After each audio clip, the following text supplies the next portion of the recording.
Mga kapaglaom, maayong buntag kaninyong tanan. Ang atong hilisgutan karong Abril 21, giuluhan og ang pag-usab sa kahulugan sa mensahe sa unang manulunda, bahin 1. Ang atong teksto makita sa Pinadayag 14, 6 taman sa 7. Og nakita ko ang laing manulunda nga naglupad sa taliwala sa kalangitan. Ug kini siya may gidalang walay katapusang maayong balita aron imantala ngadto sa mga nanagpuyo sa yuta, sa tanang kanasuran og kabanayan og pinulungan og katawhan og sa makusog nga tingog siya nag-ingon, kahadlukin ninyo ang Dios og kaniya ihatag ninyo ang himaya kay nahiabot na ang takna sa iyang paghukom. Og simbahan ninyo siya nga mao ang nagbuhat sa langit ug sa yuta, sa dagat ug mga tuburan sa tubig. Kapaglaom, ang usa ka gamhanang mensahe, usa ka mensahe nga kanunay ginahisgutan sa mga Adventista sa tanang panahon, apan usa nga tingali wala gilingkuran og gisusi kini.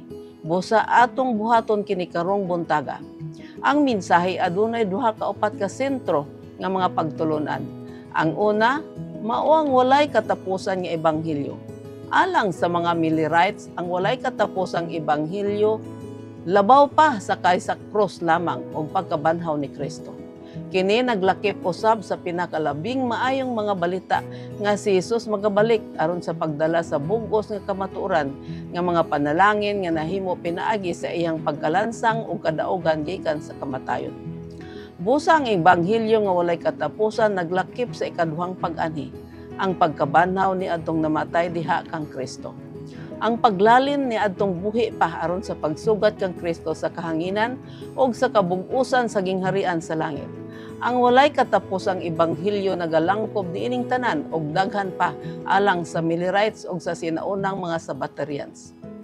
Ang ikaduhang bahin sa mensahe gitakda nga kini igawali sa tibuok kalibutan. Ang resulta gipadala ni G.V. Himes og basahon sa Millerites sa matag istasyon sa Protestante nga buhatan sa kalibutan. Ang unang Sabbatarians sa Sukwahi, medyo andam sa pagsulti nga ang mga Millerites nakatuman sa kamanduan sa panahon sa sayo sa 1840. Sa hinay lamang nga ang mga Sabbatarians nagbuhat sa ilang mga katungdanan sa misyon. Ang ikatulong bahin mao ang pagmantala sa kamaturan nga ang oras o panahon sa paghukom sa Dios naiabot na nga gitan-aw sa Millerites nga ikaduhang pag-abot. Alang kanila mao kadto ang hukom ehekutibo nga sa diin ang Dios maghatag sa iyang mga balos alang ni adtong nag-alagad kaniya. Kini ang usa ka punto nga sa diin ang mga Sabbatarians makadawat og labas nga ideya ingon sa atong makita. Ang ikaapat nga bahin adunay kalabutan sa pagsimba sa magbubuhat nga wala ipasantop kaayo sa mga Millerites.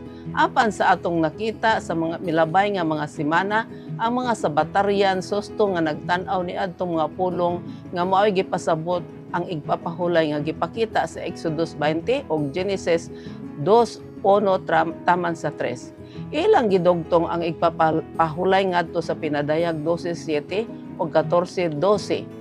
Mga bersikulo nga nagpasabot nga ang Dios adunay mga katawhan nga nagabantay sa kasuguan panahon sa katapusang mga adlaw. Busa ang pagsimba sa magbubuhat nga bahin sa Pinadayag 14:7 nagporma sa sentro nga aspeto sa pagtulunan sa Adventista. Mga kapaglaom, ang mga mensahe sa tulo ka mga manulunda sa Pinadayag 14 may katapusang mensahe sa Dios ngadto sa himamatyon nga kalibutan. Kinahanglan atong gahinan og dakong panahon sa pagpamalandong sa ilang kahulugan niining atong adlaw. Mag-ampo kita. Dios ug may gugmaon namo nga man sa langit. Hatagay kami og kaalam samtang among pamalandungan ang mga mensahe sa tulo ka manulunda alang sa among kapanahonan karon. Aron kami maandam sa pag-ani sa among manluwas nga si Jesus. Amo kining ginapangayo sa ngalan ni Jesus. Amen.